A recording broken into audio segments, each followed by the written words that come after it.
Nesse mês de maio, o Centro Marista de Defesa da Infância lança a nova etapa da campanha Defenda-se, uma iniciativa dedicada à proteção de crianças e adolescentes contra a violência sexual por meio de vídeos educativos.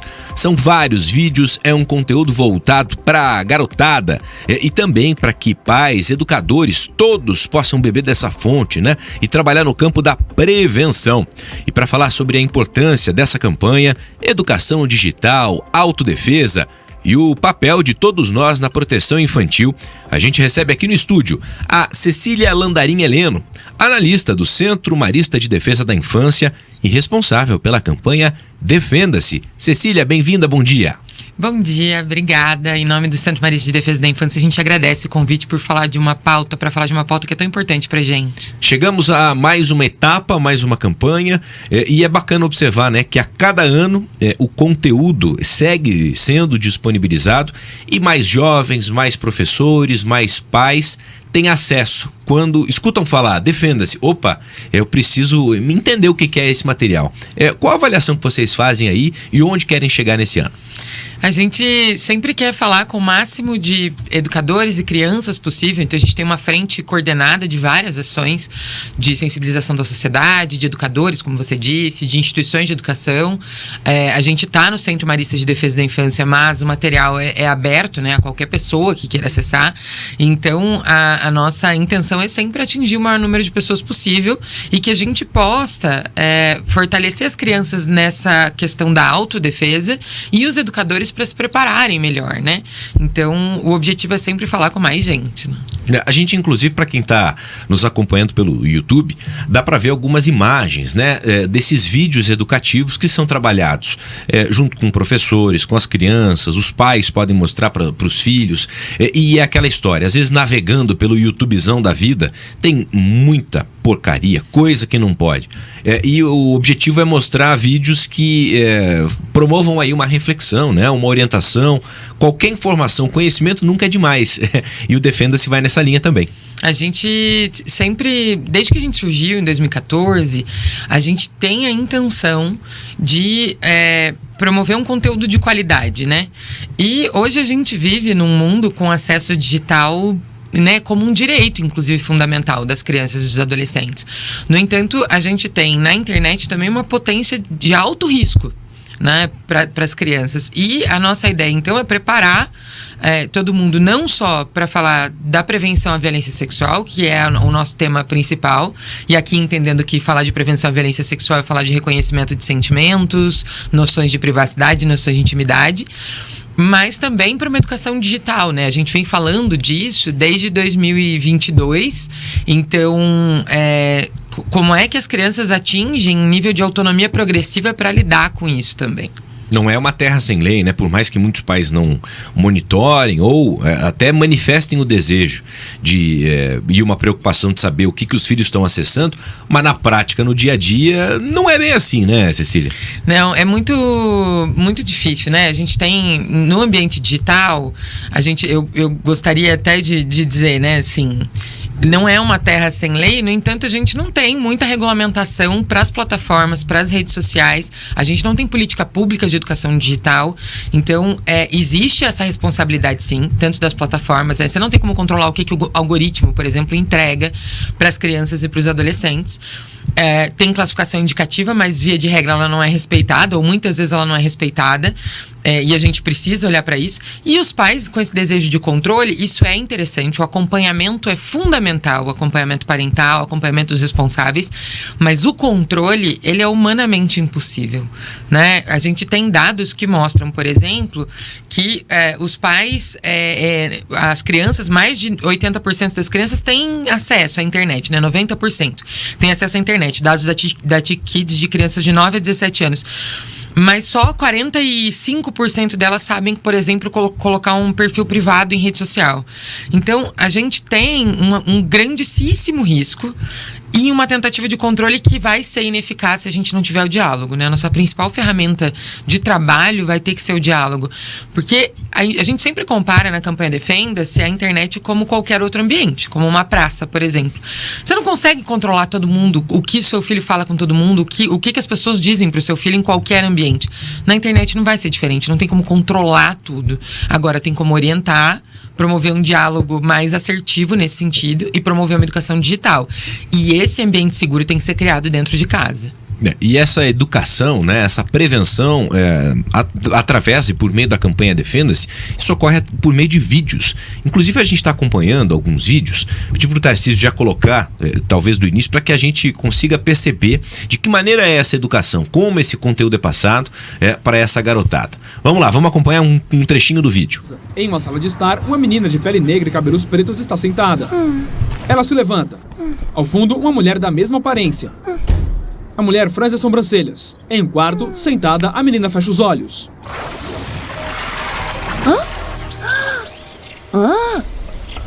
Em uma floresta, a menina usa um uniforme de super-herói. Um homem se aproxima e estende a mão. Venha logo, deixe de gracinha, Bia. Alerta, alerta, situação de desconforto. Não! Com as sobrancelhas franzidas, Bia corre na direção oposta e se aproxima de 3 portais roxos. De uma luz azul, surge uma mulher de pele branca. Olá, Bia. Como você está? Eu não estou confortável. Queria ir para outro lugar, mas não sei qual porta escolher. Escolhas são difíceis, mas sempre podemos aprender com elas. Bia entra no portal do meio e sai no da esquerda. Olha os arredores. Viu? Eu errei. É normal se sentir chateado quando escolhemos um caminho que não chega onde queríamos. Mas isso te ajuda a escolher melhor agora. Bia atravessa o portal da direita e observa montanhas e um rio.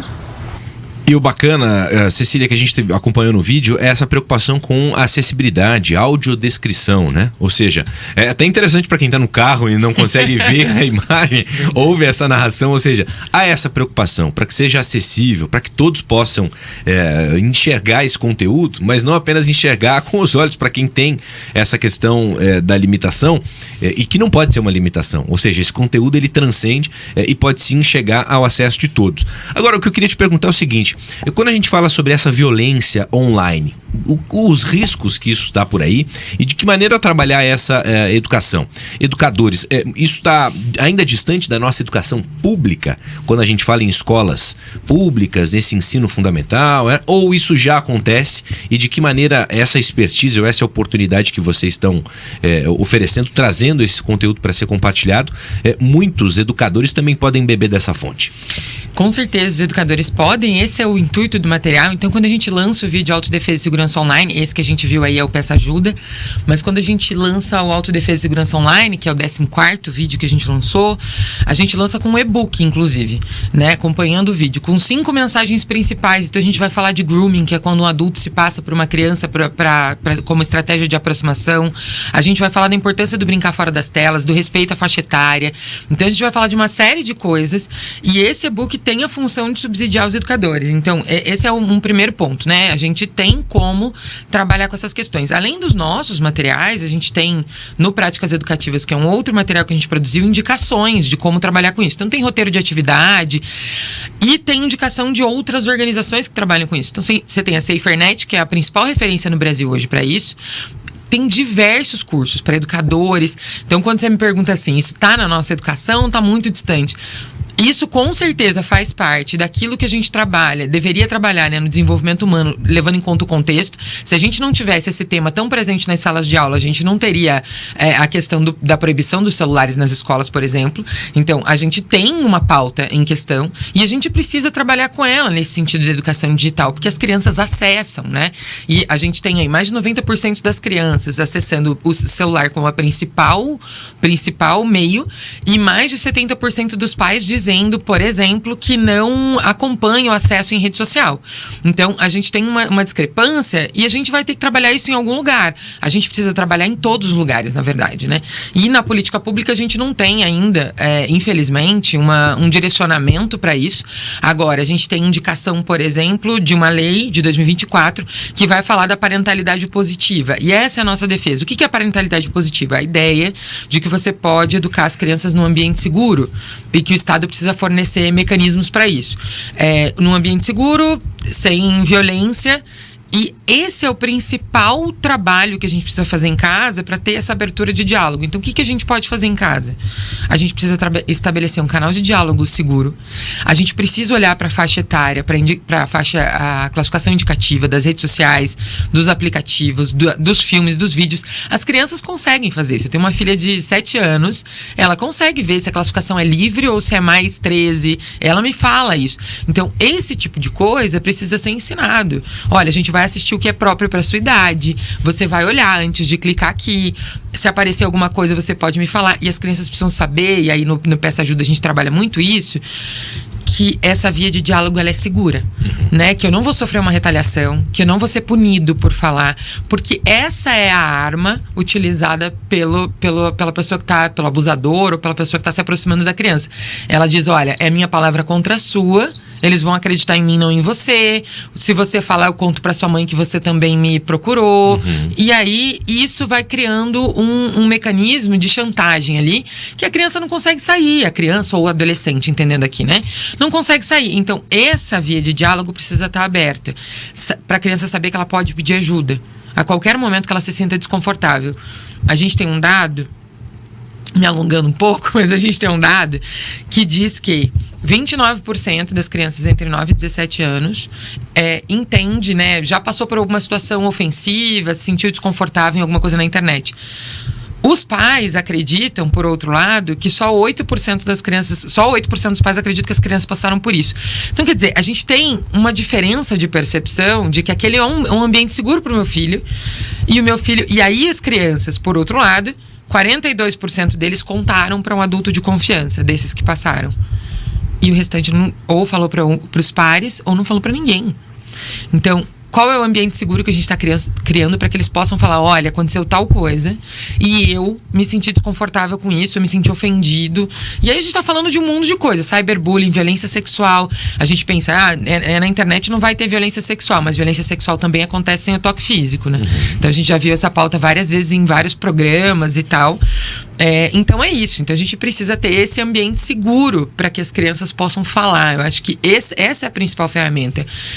Quando a gente fala de controle, é interessante, importante o acompanhamento, mas eu não sei, a gente, enquanto centro de defesa, não acredita na ideia de que é possível controlar 100% do tempo do uso da internet. E isso muda também o nosso olhar, né? Enquanto pais, porque justamente essa ideia da repressão, no intuito de que quando você recebe informação você já julga, já pune, isso só afasta cada vez mais e muito pelo contrário, ao invés de criar, acaba fechando a possibilidade desse canal em que a criança ou o adolescente se sintam seguros para trazer essa informação. Isso muda um pouco, aliás, essa mudança do olhar também é preciso nos atingir. Ela precisa nos atingir, até porque esse olhar de julgamento com as crianças, ele é muito mais severo, via de regra, né? Porque se a sua mãe, a sua tia, você, né, sua esposa, enfim, passa por uma situação na internet em que ela se sente desconfortável e diz pra você, caí num golpe, a gente não faz esse primeiro julgamento tão severo quanto a gente faz com as crianças, né? Com as crianças é sempre como se a gente responsabilizasse elas por terem se colocado em risco. E sempre vem uma punição, né? É o castigo, é ficar, não sei o quê. Uma coisa é ter consequência. A gente não está falando aqui de ser permissivo. Precisa ter consequência para várias coisas que as crianças fazem, de fato. Agora, a internet é um espaço que elas também não controlam. Então, se ela está seguindo todas as orientações e ainda assim ela vem te relatar uma situação de desconforto ou de risco, ela está te pedindo ajuda. Se a gente vai caminhar para o lado da punição, vamos pensar na próxima vez, porque vai ter uma próxima vez. Na próxima vez que ela passar por essa situação, ela vai te contar? Provavelmente não. Então, essa perspectiva ela precisa mudar, não só sobre a internet, e por isso é que a gente compara com qualquer outro ambiente, mas sobre tudo. Porque a criança precisa ter um espaço de diálogo seguro, ela precisa saber que ela pode te questionar, ela precisa saber que ela pode perguntar por quê, ela precisa saber sobre tudo, sobre qualquer coisa, né? Então, e sobre a internet não é diferente, porque se a gente não tiver isso, a gente não vai conseguir uma ferramenta de segurança para elas se protegerem e nem para você proteger as crianças. Aí você vai dizer, tem aplicativo de controle parental. Tem, a gente pode usar? Pode. Isso vai controlar 100% do tempo que a criança faz na internet e com quem ela fala 100% do tempo? Não vai. E de mais a mais você pode fazer isso hoje, mas até quando vai durar? Né? Um outro aspecto que eu queria te perguntar, e cada momento surge um novo desafio. Esses tempos aí a garotada, acho que era aspirar desodorante. Eu nunca tinha visto isso desse tipo, Cecília. E são consequências gravíssimas, né? Acho que é um caso, uma jovem que chegou a morrer, perdeu a vida diante de se colocar nessa situação de desafios. E o que pode parecer inofensivo, uma brincadeira, um momento de descontração entre os próprios colegas, muitas vezes para bombar na internet ali e tal, isso tem um risco muito grande. Os pais às vezes assistem sem imaginar as consequências, porque também não sabem, ou os pais sequer sabem, e isso às vezes está no perfil, né, ou no grupo de amigos, ou seja, há um risco também com relação a essa forma de interação entre os jovens, não é? Há um risco sobre todas as coisas, né? Não dá pra gente usar a internet como um grande vilão, né? Ela é um direito fundamental, a gente precisa entender isso, tem uma potência de aprendizado aí. Mas assim como tudo na vida, também exige uma autonomia progressiva. Então, assim como a gente, de acordo com a idade da criança, do adolescente, a gente vai ensinando a atravessar a rua, né, educação no trânsito, a ligar eletrodoméstico, é por isso mesmo que eu estou dizendo, né? Então, eles não têm essa autonomia ou esse discernimento ou essa capacidade de definir o que é saudável para eles ou não em nenhum ambiente, porque eles ainda estão em condição peculiar de desenvolvimento, seja na internet ou fora dele. Então, a gente ainda tem na adolescência, isso se agrava quando a gente fala de necessidade de pertencimento ao grupo, necessidade de aprovação. Então, a gente está falando de uma faixa etária que tem uma série de temas complexos e que na internet isso potencializa. Por quê? Porque eu estou falando com adolescentes do mundo inteiro, porque eu tenho plataformas digitais e algoritmos que vão entregar conteúdo sem respeitar, sem entender quem é que tá ali do outro lado e a maturidade que tem para lidar com esses conteúdos. Tem vários vídeos aí rodando em rede social, né, dizendo, olha, fiz um perfil fake dizendo que eu tinha 16 anos, no primeiro 5 minutos me entregou isso, depois de 10 minutos me entregou armamento, depois de 15 me entregou. Então tem vários conteúdos falando sobre isso.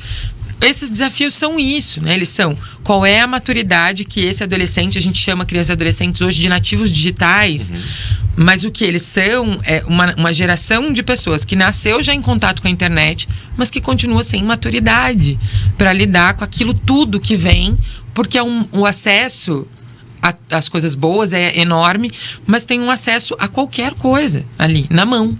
Então, como é que a gente vai trabalhar a maturidade deles para todas essas coisas? Então, a gente já sabe que existe essa possibilidade de desafios. Que diálogo eu estou tendo em casa sobre isso? O que é possível falar sobre isso? Como é que eu vou dizer, olha, se você for convidado a fazer alguma coisa na internet, vamos conversar. Ou, se eu não vou abordar desse jeito, porque a maturidade não é tanto, é uma criança, eu vou sentar do lado dela e falar, senta aqui do lado do meu lado, você quer jogar? Então senta aqui do meu lado, vamos jogar junto, eu quero ver o que você está jogando. Vamos ver como é que funciona isso aí, porque aí você tem chats dos jogos que tem milhares de pessoas no mundo inteiro.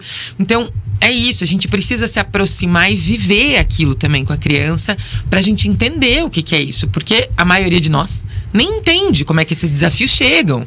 A gente precisa conseguir vivenciar e entender isso, e isso só vai ser possível pelo diálogo, porque senão a criança e o adolescente vão fazer, em especial o adolescente, vai fazer isso escondido. E ele vai fazer. A gente não vai conseguir controlar.